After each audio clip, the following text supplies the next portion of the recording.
গত ম্যাচে তো দেখেছিলেন হ্যাকার মেরে 6 মেরিট লাগাইছিলাম, কিন্তু তারপর হ্যাকারটা এমন কিছু করে যেটা দেখে আপনিও চোখের পানি ধরে রাখতে পারবেন না। আচ্ছা চলেন ঘটনাটা দেখাই। তো ওই ম্যাচে হ্যাকারকে মারার পর আমরা সবাই লুকাইছিলাম, কারণ জানি হ্যাকারকে মারছি হ্যাকার তো প্রতিশোধ নেবেই, এজন্য এখানে দাঁড়াইছিলাম, কিন্তু কোনো লাভ হলো না।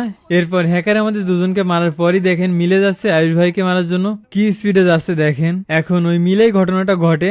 এখানে আয়ুষ ভাই ভয়ে লুকায় আছে, কিন্তু হ্যাকারটা আমাদেরকে অবাক করে দিয়ে টিম আপ করা শুরু করে, মানে মানবতা যে এখনো টিকে আছে সেটা প্রমাণ করে দিল। তো টিমিং করার পরে দেখেন আমাদের টিমে সবাই শেষ, আয়ুষ ভাই একা বেঁচে আছে। পরে দেখি হ্যাকারটা আবার টোকেনও দিল রিভাইভ করার জন্য। এখানে যদি আমি একটা ব্যাকগ্রাউন্ড মিউজিক অ্যাড করি তাহলে আপনিও ইমোশনাল হয়ে যাবেন। তো আমার কথাগুলো জাস্ট ফিল করেন। এমন কিছু কিছু প্লেয়ারের জন্যই কিন্তু ফ্রি ফায়ার গেমটা এত সুন্দর। হোক না সে হ্যাকার, তাতে কি, সে যে ওল্ড প্লেয়ারের মতো আচরণ করে এটাই তো যথেষ্ট। এগুলোই তো আমাদের ফ্রি ফায়ারের সৌন্দর্য, এগুলোই তো আমাদের ইমোশনের জায়গা। তো এই ইমোশনটা বেশি সময়ের জন্য ছিল না, হঠাৎ হ্যাকার তার আসল রূপ দেখাই দিল। পরপর আমাদের তিনজনকে নক করে দেয়। তারপর ধারণা করলাম হ্যাকারটা হয়তো একটা মেয়ে ছিল, এজন্য এত সুন্দর নিখুঁত অভিনয় করলো। তারপর আমাদের শুভ ভাইকেও টিমিং করার অভিনয় করে মেরে দেয়। তো চলেন তার এই সুন্দর অভিনয়ের জন্য একটা সিগ মেরিট হয়ে যাক। I am gay. I am transgender.